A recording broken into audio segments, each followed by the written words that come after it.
5 kasakyanan ang miharang sa dalan human nagbagaan sa National Highway, Cornelio Nieto Street, pasado alas 2 kagahapon sa hapon. Gilangkuban kini sa tricycle, kotse, trailer truck ug usa ka fire truck sa Bureau Fire Protection kun BFP Gensan. Tungod niini, mitaas ang traffic. Saysay sa driver sa trailer, mihunong kuno siya sa dalan kay iyang paagion ang fire truck na nagawangwang ug sa iyang pagtuo usa lang ka fire truck ang moagi apan sa diyang sa iyang pag-arangkada napaday usa ka fire truck na wala niya makit-an. Ang una ni Dirin niya di lugar naman to sa nauna sa ko kay nagsunod pa man ko sa ikatulo pa man ko sa karon paggo naggo me kalit na magpaka na daplin ako kilit. Naangin usab sa maong aksidente ang uban pang tulo ka sakyanan. Guba ang salamin sa kilid na bahin sa fire truck ug ang atubangan na damage usab. Samtang ang upat ka sakyanan gamay lamang ang na-damage. Mo responde unta ang fire truck sa nasunog nga balay apan napakyas tungod sa bangga. Bali ang nangyari na doon, hindi kasi nakapag-giveaway kagad yung mga sasakyan.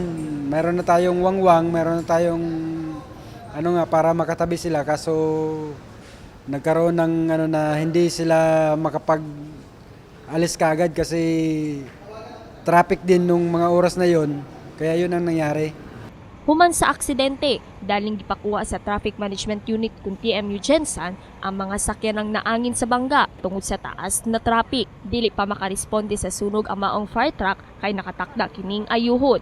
Gipasalig sa Gensan Fire Brigade nga dili kini makaapekto sa ilang pagresponde sa unsa mga tawag sa ilang buhatan tungod aduna pay ubang fire truck nga naka-standby sa ilang buhatan.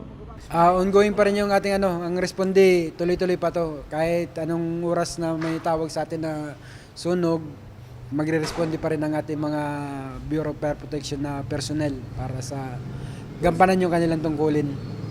Busa pa himangno sa mga motorista nga kung may makitaan o madungan nga bombero na nagalawig sa kadalanan, kinahanglan mo padaplin gayud aron tagaan kinhi gayon nga makaagi.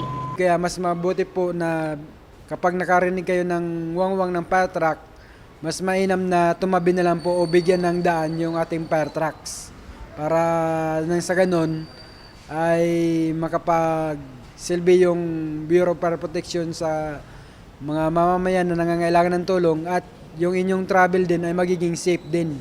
Shilane Joy Kanda, Brigada News.